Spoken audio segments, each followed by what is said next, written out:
संदेश मेरे मुस्लिम भाइयों के लिए है। महामारी के समय में रमज़ान का पवित्र महीना हमारे सामने है।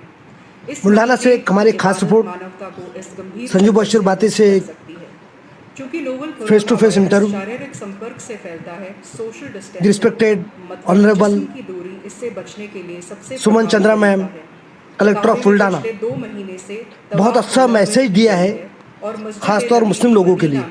और अन्य वी मस्जिदों आर में प्राउड ऑफ यू नमाज अदा करने की मनाही की गई है। मिस भारी बारिश सुमन चंद्रा, बुल्ढाना मौसम की कलेक्टर, खराबी के दौरान पैगंबर साहब ने भी मुअज्जिन रमजान के को ये ताल्लुक से ऐलान ज़रूर करने के लिए हिदायत दी कहा है था कि मैडम किसी ने। भी मस्जिद में और आने की देखिए क्या ज़रूरत उनके नहीं है और फर्ज अंदर नमाज में घर पे ही तहजीब, अदा की तमद्दुन, जानी चाहिए।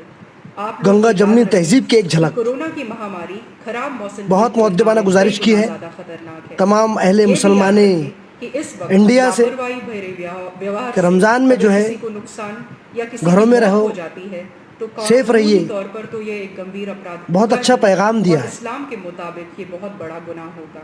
हमारी लापरवाही के गंभीर सामाजिक मिस एस नतीजे भी हो चंद्रा, सकते हैं। बुल्ढाना आइए कलेक्टर। उन गलतियों को ना दोहराएं जिससे हमारे मजहब, हमारे समुदाय, हमारे शहर या हमारे राज्य को संदेह या शत्रुता की नज़र से देखा जाए।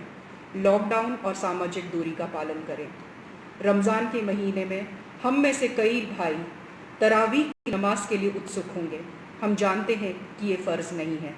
जब मस्जिद में जमात के फ़र्ज़ नमाज अदा नहीं हो रही है तो तरावीह के लिए मस्जिद में जाने का कोई कारण नहीं है।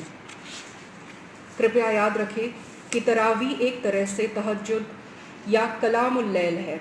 अन्य दिनों की तरह इसे भी घर में एकांतता में अदा किया जा सकता है और ऐसी गंभीर परिस्थिति में तो इसको घर पे ही अदा किया जाना चाहिए।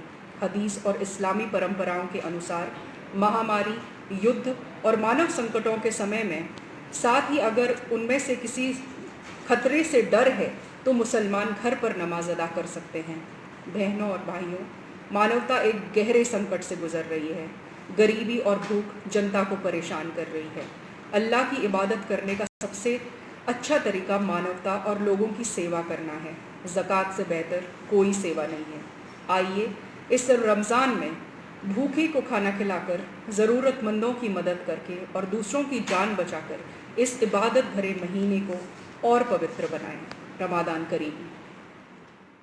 आज आप मुस्लिम्स के बीच में ये वातावरण पैदा करना चाहते हैं कि वो आर्थिक तौर के ऊपर अपनी इकोनॉमिक एक्टिविटीज भी नहीं कर सकते हैं। 80 लाख के करीब गल्फ कंट्रीज के अंदर हमारे देश के लोग काम करते हैं, रेवेन्यू कमा के भेजते हैं। ट्रोलिंग करने वाले जो हिंदुस्तान के अंदर हैं, इनके वहाँ भी कुछ दोस्त काम करने वाले वहाँ भी ट्रोलिंग में इनके साथ शामिल हुए, वहाँ से बैठे ट्रोलिंग कर रहे थे इस हिंदू मुस्लिम जहर को फैलाने के लिए। और आपको मालूम है कि वहाँ के स्कॉलर्स ने कहना शुरू किया है कि हमारे ही देश में आके काम करोगे, यहाँ रोजी रोटी करोगे और इस सरजमीन के ऊपर से अपने ही देश के मुसलमानों को बदनाम करने के लिए यहाँ बैठ करके जहरीले ट्रोलिंग करोगे, ट्वीट्स करोगे। हम आपको यहाँ फिर काम नहीं करने देंगे। वहाँ से बहुत लोग काम छोड़ के उसको भागना पड़ा। ईरान से बहुत से लोग वापस आए, सीरिया की क्राइसिस के चलते बहुत से लोग वापस आए, नहीं तो इससे भी ज़्यादा लोग उस।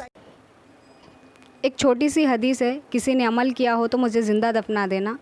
खाला का मर्तबा माँ के बराबर होता है, चाचा का मर्तबा बाप के बराबर होता है। यह हदीस है। लोग कहते हैं मामू माँ की शक्ल होता है।